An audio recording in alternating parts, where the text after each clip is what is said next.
Hello students, welcome विज्ञान world channel पे। मैं रितु आज आपके लिए लेके आई हूँ अगला टॉपिक फसल उत्पादन प्रबंधन। तो स्टूडेंट्स, हम 9th क्लास का चैप्टर कर रहे हैं खाद्य संसाधनों में सुधार, और हमारा उसमें एक टॉपिक हो गया है कि फसल की किस्मों में सुधार। ठीक है, मैंने आपको बताया था कि कौन कौन से टॉपिक्स हैं इस चैप्टर में। तो उसके बाद अगला टॉपिक आता है फसल उत्पादन प्रबंधन। तो फसल उत्पादन प्रबंधन क्या होता है स्टूडेंट्स, कि जैसे हमने किस्मों में सुधार कर लिया, बीज को तो हमने छांट लिया भाई किस किस्म का लें, अच्छी सी किस्म का लें।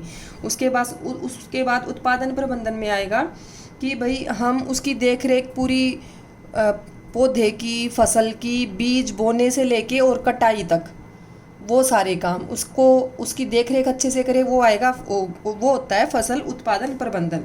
भाई उसके खाने पीने का ध्यान रखें, ठीक है, उसको कीट पतंगों से उसकी रक्षा करें, तो ये सभी आएगा इसमें। तो जैसे जो फसल उत्पादन प्रबंधन है वो किसान की इनकम पे, आय पे भी आधारित होता है। भाई थोड़े से अगर गरीब किसान है तो उतना अच्छे से नहीं खरीद पाते उर्वरक वगैरह, ठीक है, कीटनाशक वगैरह, तो वो नहीं कर पाएंगे, उतनी उत्पादन उनकी नहीं आती।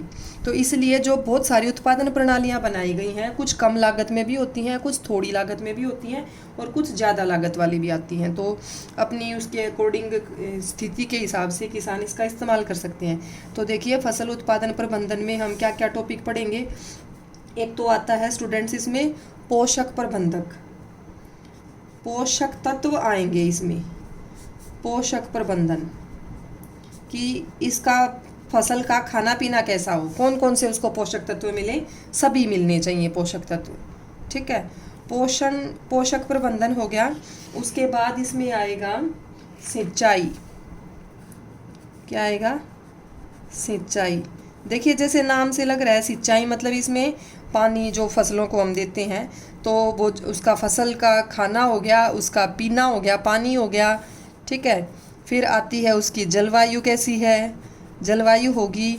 और लास्ट में प्रबंधन में एक जो मॉडर्न तरीका है, वैज्ञानिकों ने जो इजाद किए हैं तरीके, वो आएंगे पैटर्न, ठीक है।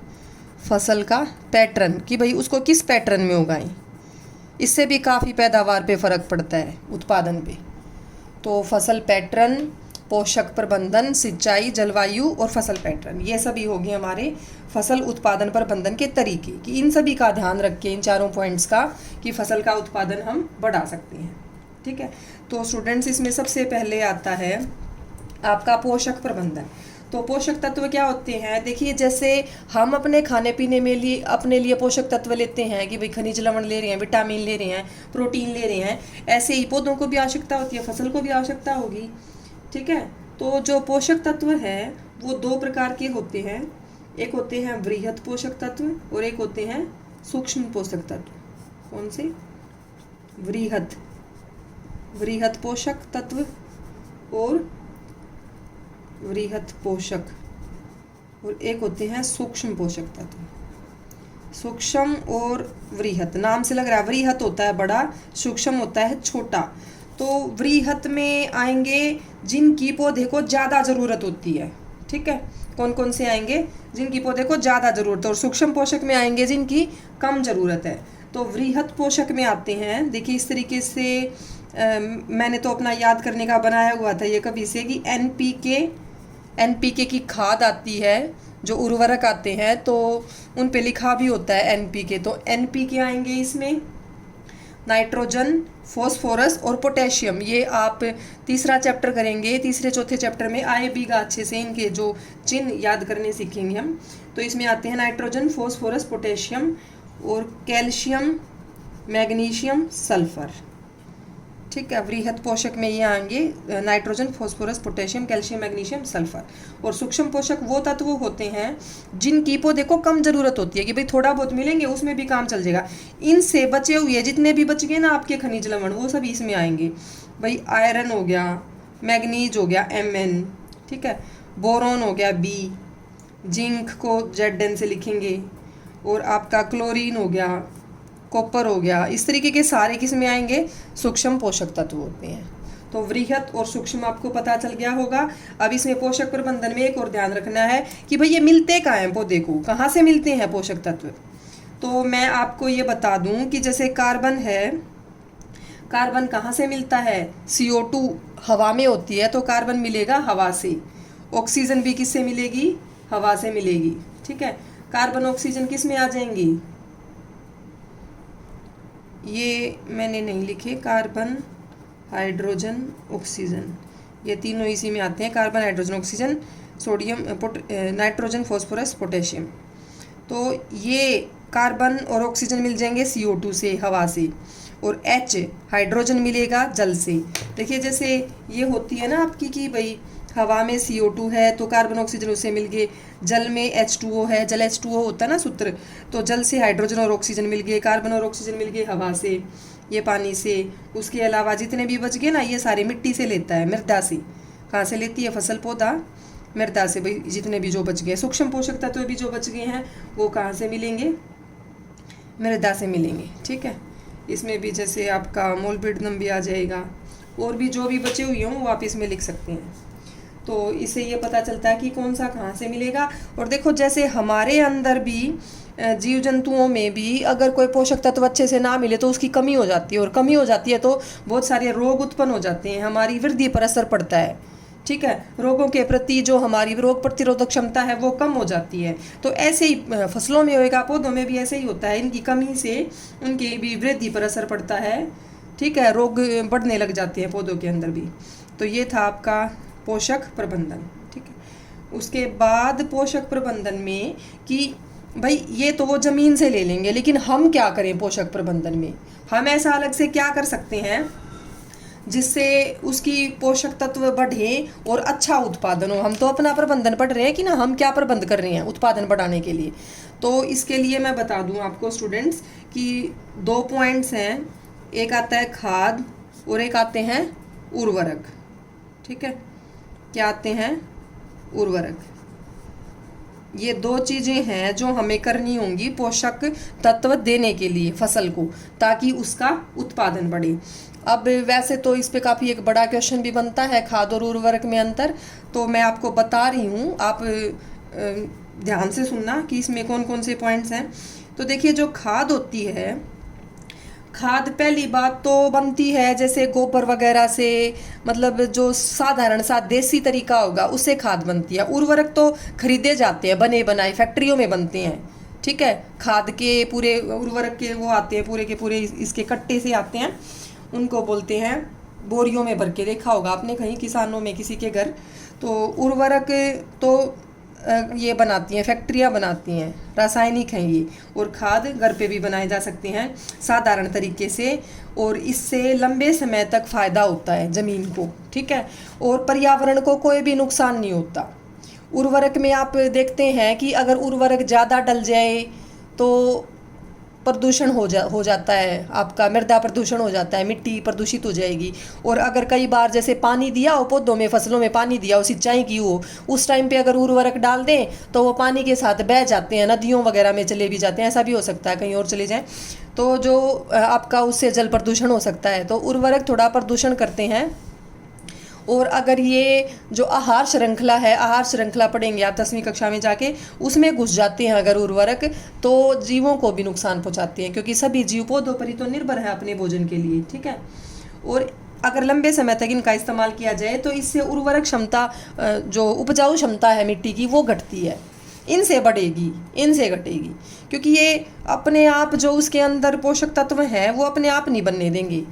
तो उससे इनके इस्तेमाल से मिट्टी की उपजाऊ क्षमता घटती है। ठीक है, और जो छोटे छोटे जीव हैं, सूक्ष्म जीव होते हैं, उनका जीवन चक्र रुक जाता है।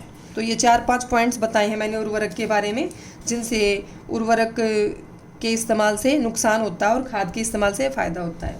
ठीक है, तो ये हो गया है आपका। तो आप इसमें एक और ध्यान रखेंगे कि जो उर्वरक है वो इनके डालने का टाइम ज़रूर ध्यान रखना चाहिए। भाई आपको पता होना चाहिए कि इनके डालने के क्या नियम है, कितनी मात्रा में डालना है इनको और किस समय डालना है। भाई सिंचाई से पहले, सिंचाई के बाद डालना है, तो वो ज़रूर उनको किसानों को पता होना चाहिए। और मैंने बताया इनके कुछ नुकसान हैं, लेकिन उसके साथ साथ फ़ायदे भी बहुत हैं। कि एक तो इनमें जो वृहद पोषक है ना, ये सबसे मेन वाले नाइट्रोजन, फॉस्फोरस, पोटेशियम, ये बहुत ज़्यादा मात्रा में होते हैं। ठीक है, पौधे को कमी पड़ती ही नहीं। और उर्वरकों के इस्तेमाल से उत्पादन बहुत तेज़ी से बढ़ता है, थोड़े समय में बहुत ज़्यादा उत्पादन मिलता है। ठीक है, तो इससे ये फ़ायदा भी है। लेकिन जो खाद है, खाद बनाई जाती है साधारण देसी तरीके से, तो खाद में कार्बनिक पदार्थ ज़्यादा होंगे, ये पोषक तत्व उतने ज़्यादा नहीं होते उर्वरकों के मुकाबले में। ठीक है, क्योंकि देखो जैसे गोबर से बनती है, पेड़ पौधों को गलाने सड़ाने से बनती है खाद, तो सभी जीव जंतु हैं, पेड़ पौधे हैं, जीव जंतु हैं, हम सभी कार्बन से बने होते हैं। तो कार्बन वाले पदार्थ इसमें ज़्यादा हैं, इसमें कार्बन वाले इतने नहीं हैं, ये सब ज़्यादा होते हैं पोषक तत्व, अकार्बनिक पदार्थ होते हैं इसमें। तो जो खाद है, कार्बनिक पदार्थ अगर इसमें ज़्यादा हैं तो इस वजह से ये क्या करती है, मिट्टी की संरचना सुधारती है। क्या करेगी, संरचना, मिट्टी की संरचना को सुधारेगी। कैसे सुधारेगी, जैसे मैं आपको बता दूं, आप अंदाज़ा भी लगा सकते हैं, करके भी देख सकते हैं छोटा सा। आप ये छोटा सा एक प्रयोग सा हो जाएगा। जैसे कोई रेतीली मिट्टी है, तो रेतीली मिट्टी का आपको पता होगा वो पानी बहुत कम सोखती है, उसमें पानी रुकता ही नहीं है। लेकिन आप उसमें खाद मिला दें तो क्या हो जाएगा, उसकी पानी को रोकने की क्षमता बढ़ जाएगी।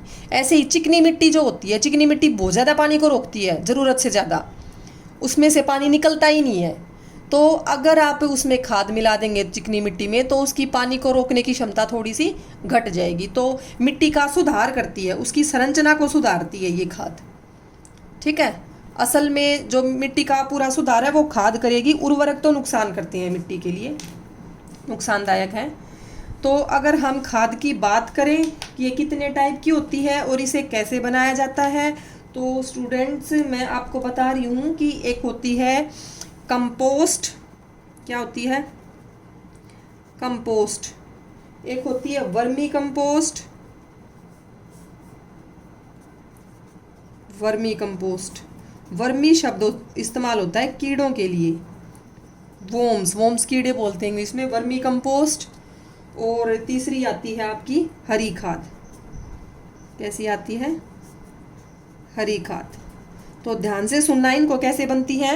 ये चैप्टर वैसे तो काफ़ी आसान है, लेकिन थोड़ा सा समझने का भी है, ध्यान से सुनने का है।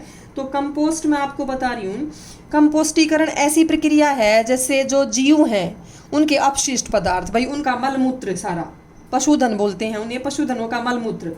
ठीक है, कचरा है कोई भी, आप घरों का, रसोई का जो कचरा है, भाई सब्जी के छिलके हैं, फ्रूट्स के छिलके हैं, और या फिर फ्रूट सब्जी का बचा हुआ हिस्सा है कोई भी, तो सीवेज का कचरा है जो सीवरेज में होता है, कोई भी खरपतवार है, खरपतवार आप समझते होंगे, इनको अनवांटेड प्लांट्स बोलते हैं, जो जिन्हें हम नहीं चाहते, जो एक्स्ट्रा उग जाते हैं फालतू में, ऐसे ही कि भाई हमने गेहूँ बोया है लेकिन साइड में और कोई उग गया, बथुआ उग गया, तो बथुआ क्या है, एक खरपतवार की तरह है। तो वो सभी, उन सब का क्या करें, उनको गड्ढा खोद के गला सड़ा दें, तो जो बनेगी उसे क्या कहेंगे, कंपोस्ट। और उसकी बनने की प्रक्रिया होती है कंपोस्टीकरण। ठीक है, अगर उसी सारे सामान को, उसी सारे मटेरियल को, उसमें अगर कुछ कीड़े छोड़ दें, केचुए जैसे अगर कीड़े छोड़ दें, तो वो बनने की प्रक्रिया जल्दी हो जाती है, फटाफट हो जाएगी, फास्ट। तो बनेगी जो कीड़ों की सहायता से, केचुओं की सहायता से, उसे बोलेंगे वर्मी कंपोस्ट। वर्मी कंपोस्टीकरण प्रक्रिया हो जाएगी। अंतर समझ में आ गया होगा आपको। ये अपने आप प्राकृतिक तरीके से, और इसमें क्या है, केचुओं की सहायता से जल्दी बन जाएगी। चीज़ वही है, बनी दोनों की दोनों सेम सामान से हैं, एक जैसा ही। सब्जी के छिलके, भाई चारा है, कोई कचरा है, सीवेज का है, या फिर मलमूत्र है पशुओं का, इस प्रकार का। तो ये होगी कंपोस्ट और वर्मी कंपोस्ट। हरी खाद की बात करें, जैसा कि नाम से लग रहा है हरा, इसमें क्या करते हैं कि कोई भी फसल उगाई, भाई फालतू का टाइम है, मान लो गेहूं की कटाई होगी है अप्रैल में, और 2-3 महीने बिल्कुल खाली का समय है, ज़मीन में कुछ नहीं उगा रहे हैं, तो उस समय कोई भी फसल उगा दी, जैसे ग्वार वगैरह की उगा देते हैं किसान, मूंग वगैरह की। तो क्या करते हैं, जैसे ही अगली फसल उगाने का समय आता है, तो उस सारी फसल पे हल चला देते हैं, जितनी भी वो बनी है पिछली, जैसे ग्वार मूंग मैंने बताया, हल चला देंगे और पूरी की पूरी वो मिट्टी में मिल जाएगी। मिट्टी में मिल जाएगी तो वो हरी खाद होगी। वो खाद क्या करेगी, उस मिट्टी की उपजाऊ क्षमता को बढ़ाएगी, उसमें नाइट्रोजन, फॉस्फोरस, पोटेशियम, इस प्रकार के जो वृहद पोषक तत्व हैं उनकी प्रचुरता बढ़ा देगी, ये बढ़ जाएंगी। ठीक है, और उसकी उपजाऊ क्षमता अच्छी हो रही है। तो इस प्रकार से जो बनती है वो हरी खाद है। मतलब हरे पौधों को मिट्टी में मिला दिया, यूं का यूं फसल उगा के उसको मिट्टी में ही मिला दिया काटने की बजाय, वो हरी खाद है। ठीक है, मलमूत्र वगैरह से जो बनती है, कचरे वचरे से, वो कंपोस्ट, और वर्मी कंपोस्ट कीड़ों वाली। तो ये थी खाद इतनी प्रकार की, और खाद के मैंने आपको काफ़ी फायदे बताए हैं, उर्वरकों की बजाय ज़्यादा फायदे हैं, लेकिन इसमें वृहत पोषक तत्व ज़्यादा नहीं होते, इस वजह से खाद से उत्पादन ज़्यादा नहीं बढ़ता। तो ये इसका एक छोटा सा नुकसान भी है, लेकिन लंबे समय तक मिट्टी के लिए फ़ायदा करती है ये। और जो फसल बनेगी वो भी, जो खाद से जो फसल बनती है और खाद वाली जो खेती करते हैं उसको बोलते हैं स्टूडेंट्स कार्बनिक खेती। क्या बोलते हैं? कार्बनिक खेती। तो आपको पता चल गया होगा कार्बनिक खेती क्या है। कार्बनिक खेती, जैसे मैंने बताया, ऐसी खेती जो सिर्फ खाद के इस्तेमाल से की जाती है, उर्वरकों का इस्तेमाल नहीं करते। और तो और, जैसे कोई अगर उसमें कोई रोग फैल गया, कोई भी कीट पतंगे वगैरह ये अगर फैल जाते हैं, बीमारी लग जाती है फसल में, तो उसके लिए भी उनका इस्तेमाल नहीं करेंगे भाई। पीड़कनाशी या जो आपके पेस्टिसाइड्स वगैरह ये इस तरीके के इस्तेमाल किए जाते हैं ना, स्प्रे करने के लिए, उनको मारने के लिए, तो उनका भी इस्तेमाल नहीं करेंगे। उसके लिए भी देसी तरीका अपनाएंगे। देसी तरीका जैसे भाई नीम की पत्तियों का घोल बना के या हल्दी का घोल बना के वो पूरे के पूरे फसल पे उसका छिड़काव कर दिया, ताकि जो बीमारी फैल गई है, वो जो रोगाणु है, जीवाणु है, वो मर जाएं। उसके लिए भी साधारण तरीका अपनाएंगे। तो इस प्रकार की जो खेती है जिसमें उर्वरकों का और जो ये पीड़कनाशी और शाकनाशी है इनका इस्तेमाल बिल्कुल भी नहीं होता, अगर हो वो तो बहुत इमरजेंसी में और बहुत ही थोड़ा हो। ठीक है, नीली हरी जो शैवाल होती है, काई होती है, उसका भी इस्तेमाल करते हैं उसकी उपजाऊ क्षमता बढ़ाने के लिए ज़मीन की। ठीक है, तो ये जो है, ये इस प्रकार की खेती उसको बोलते हैं कार्बनिक खेती। आजकल काफ़ी चलन में है, गेहूं वगैरह ज़्यादातर कार्बनिक खेती से जो बनाए गए हैं उनका इस्तेमाल कर रहे हैं लोग। जागरूकता बढ़ती जा रही है, क्योंकि जो उर्वरकों का और जो ये शाकनाशी और पीड़कनाशी होते हैं इनके इस्तेमाल से हमारे स्वास्थ्य पर भी काफ़ी प्रभाव पड़ रहा है। तो दूसरे देश, तो जो ज़्यादा अमीर देश हैं, विकसित जो देश हैं, वो तो इन्हीं पे जा रहे हैं, कार्बनिक खेती पे ही। और दूसरे देशों से उन्हें आयात भी करनी पड़ती है ना अगर अनाज, तो वो भी इसी चीज़ का ध्यान रखते हैं कि उर्वरकों की मात्रा सीमित हो उसमें, भाई कम से कम उर्वरक इस्तेमाल कर रखे हो। ठीक है, और कम से कम पीड़कनाशी और शाकनाशी का इस्तेमाल हो। तो ये हो गया आपका खाद और उर्वरक के बारे में। पोषक प्रबंधन हो गया कि इस तरीके से खाद और उर्वरक दे के हम फसल का क्या करेंगे, उत्पादन बढ़ाते हैं। ठीक है, और वृहत और सूक्ष्म पोषक तत्व कौन से होते हैं, तो मैं आपको बता दूं, ये कहीं आप देखो भूल जाओ। Fe होता है आयरन, Mn होता है मैग्नीज, B बोरोन है, जिंक है, क्लोरीन है, कॉपर और मोलिब्डेनम। ठीक है, ये carbon, hydrogen, oxygen, calcium, magnesium, sulphur, nitrogen और फॉस्फोरस और पोटेशियम। ठीक है, फिर उसके बाद आती है स्टूडेंट्स सिंचाई। क्या आती है उसके बाद? सिंचाई आती है। तो सिंचाई में मैं आपको बता रही हूँ कि सिंचाई जो करते हैं, कई जगह तो होती हैं जहाँ पे किसान ना सिर्फ वर्षा पे ही आधारित है सिंचाई के लिए, पानी की कमी पूरी करने के लिए पौधों की, सिर्फ वर्षा पे। तो ऐसे जगहों पे काफ़ी दिक्कत होती है कि अगर समय पर बारिश ना आए तो सूखा पड़ जाता है, तो वो फसल उसको झेल नहीं पाती और सारा सब कुछ बर्बाद हो जाता है, किसान को बहुत ज़्यादा नुकसान होता है। ठीक है, लेकिन भारत में कई जगह सिंचाई के साधन भी बन गए हैं, भाई नहरों से, कुओं से सिंचाई करते हैं। अलग अलग तरीके हैं सिंचाई के, तो कौन कौन से हैं वो मैं आपको बताती हूँ। अभी देखो, सिंचाई के जैसे सिंचाई एक तो होती है कुओं से, कुएं हैं। ठीक है, कुओं के अलावा और क्या है? नहरें हैं, नहरें हैं, कुएं हैं और तालाब हैं। क्या है? तालाब, सभी सुने होंगे आपने, सभी साधारण से नाम है। और एक अलग है बिल्कुल, इसको बोलते हैं नदी जल उठाऊ प्रणाली। तो देखिए, कुओं का आपको सबको पता होगा कि कुएं देखे होंगे भाई, जमीन में जो खुदे हुए कुएं होते हैं, भूमिगत जो जमीन जल स्तर होता है ना, जमीन के नीचे जो पानी होता है उससे पानी लेते हैं। ठीक है, लेकिन जो एक आपने देखा होगा हैंडपंप होते हैं, हाथ से पंप की सहायता से खींचा जाता है पानी को। अब एक ट्यूबवेल होते हैं खेतों में, ट्यूबवेल में क्या होता है, ट्यूबवेल में भी बस इंजन लगा देते हैं, है हैंडपंप की तरह ही होता है। पाइप डाल देते हैं बहुत गहराई में जहाँ पे जल स्तर अच्छा होता है, और हैंडपंप में हाथ से प्रेशर बना के खींचते हैं, और कुएं में उसमें ट्यूबवेल में इंजन की सहायता से खींचते हैं। तो वो सभी कुओं में ही आ गया। ठीक है, कि भाई ट्यूबवेल हो गया, हैंडपंप हो गया, और जो साधारण जो कुएं आपने देखे होंगे वो सभी इनमें आ गया। ठीक है, उसके बाद आती है नहरें। तो नहरें बहुत बड़ा तंत्र है, ये व्यापक तंत्र है भारत में सिंचाई का, कि नहरों से ज़्यादातर सिंचाई होती है। आपने देखा होगा नहरों में से शाखाएं निकलती हैं, गांव में होते हैं, उनमें से छोटे छोटी नहरों में से निकल जाते हैं, रजभाया बोलते हैं। तो उनके अंदर पानी आ जाता है, और उनमें से फिर सबके खेतों में छोटी छोटी नालियाँ बन के जाता है, पानी नहरों से सबके खेतों में जाता है। तो विभाजित होके बंटवारा हो जाता है पानी का, और सिंचाई कर लेते हैं सभी किसान। तालाब, पता ही आपको, छोटे छोटे जलाशय होते हैं जहाँ बारिश के पानी को भी इकट्ठा कर लेते हैं। ठीक है, और उन तालाब से भी सिंचाई होती है। अब जो ये नदी जल उठाव प्रणाली है, ये क्या है? ये देखो होती है कि कई बार ना जलाशयों से पानी जो है ढंग से नहीं आया, तो नहरों में पानी नहीं पहुंचा, नहरें कई बार सूखी रह जाती हैं, तो जो नदियां हैं बड़ी बड़ी सीधा उनसे उठाते हैं पानी। ठीक है, आपने ऐसा कई जगह देखा हो, तो उसमें क्या करते हैं कि ऐसा सिस्टम कर देते हैं नदी के किनारे पे कि किसान सीधा ही अपने खेतों के लिए नदी से पानी उठा रहे हैं, सिंचाई करने का ऐसा एपरेटस, ऐसा सिस्टम लगा देते हैं। ठीक है, तो देखिए स्टूडेंट्स, ये आप देखा होगा आपने कहीं, देखिए स्टूडेंट्स, ये दिखाया हुआ है इरिगेशन सिस्टम, मतलब यही आपका जो नदी जल उठाव प्रणाली है, कि नदी से दूसरी साइड में यहाँ कहीं दूर नदी है, और वहाँ से इस सिस्टम से पंप की सहायता से उठाया जा रहा है पानी को, और इस तरीके से यहाँ पे इकट्ठा कर रहे हैं। तो ये है आपकी नदी जल उठाव प्रणाली। उसके बाद अगला प्रबंधन का तरीका आता है जलवायु। तो स्टूडेंट्स, इसमें भी जलवायु में भी हम तापमान पढ़ेंगे कि तापमान में परिवर्तन से भी उत्पादन पर अब फर्क पड़ता है। और एक इसमें आता है आपका दीप्तिकाल। क्या आता है? दीप्तिकाल।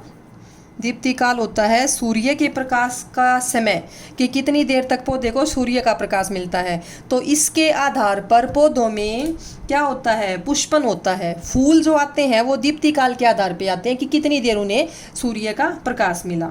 ठीक है, तो वो वृद्धि सूर्य के प्रकाश पर निर्भर करती है। प्रकाश संश्लेषण से भोजन बनाते हैं। तो दीप्तिकाल आपको पता होना चाहिए क्या होता है, कि वो समय जिसमें पौधे अपना सूर्य के प्रकाश मिलने का समय, जिससे पौधों में पुष्प आते हैं।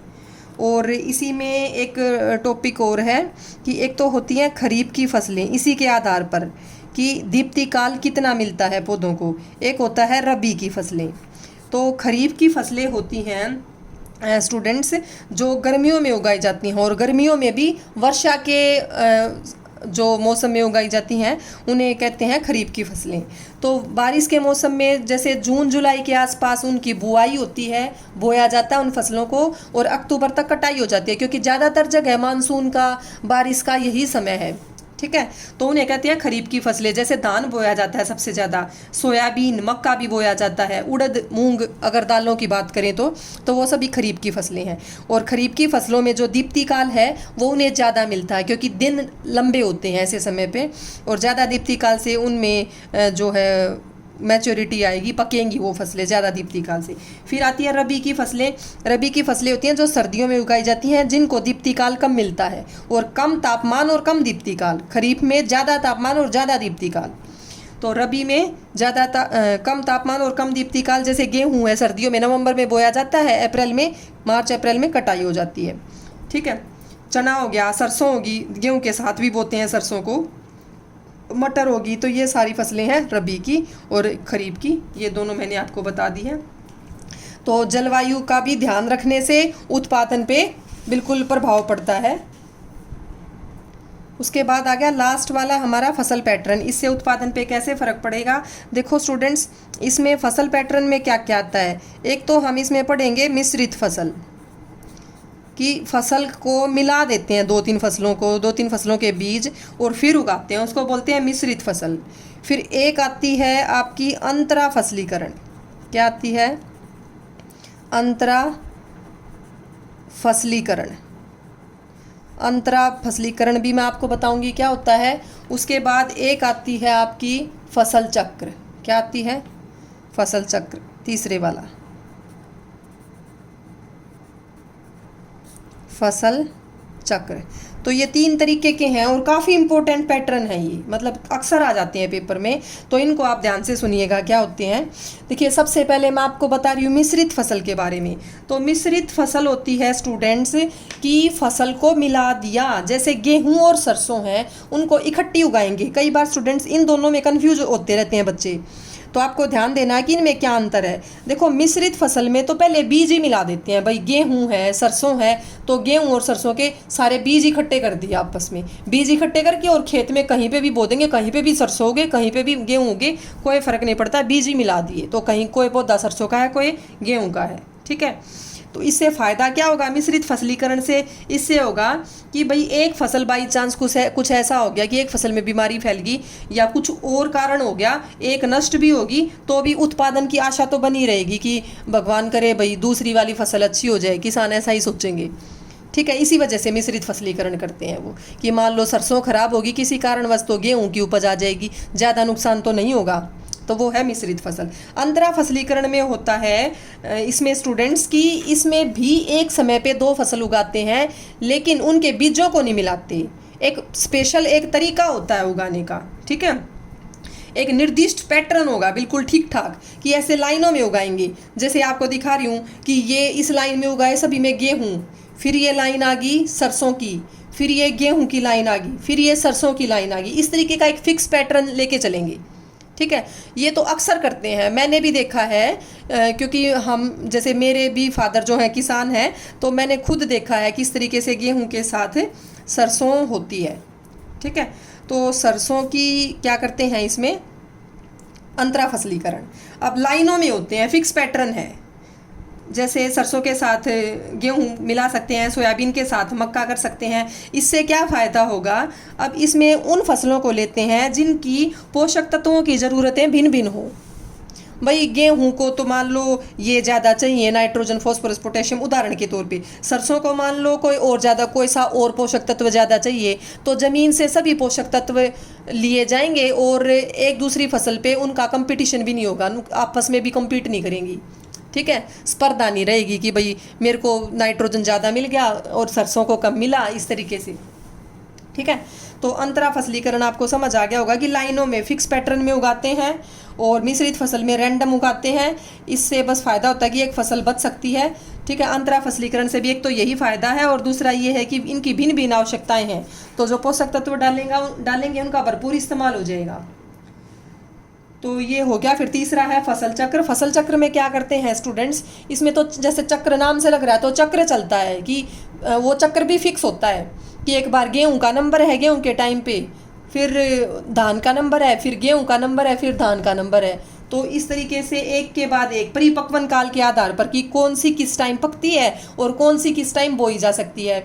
जैसे जो धान है, धान को लगाते जुलाई में है, कटता किस में है, धान होती है चावल वाली फसल, किसी को नहीं पता हो तो, ठीक है। तो जो धान है लगता जुलाई में है और कटाई होती है अक्टूबर में, तो परिपक्वन काल पूरा हो गया। उसी आधार पर हमने गेहूं ले लिया कि भाई उसके बाद ज़मीन खाली नहीं रहेगी, गेहूं नवंबर में लग जाता है और अप्रैल में कटाई हो जाती है। तो इस तरीके की फसलों को छाटेंगे परिपक्वन काल के आधार पर।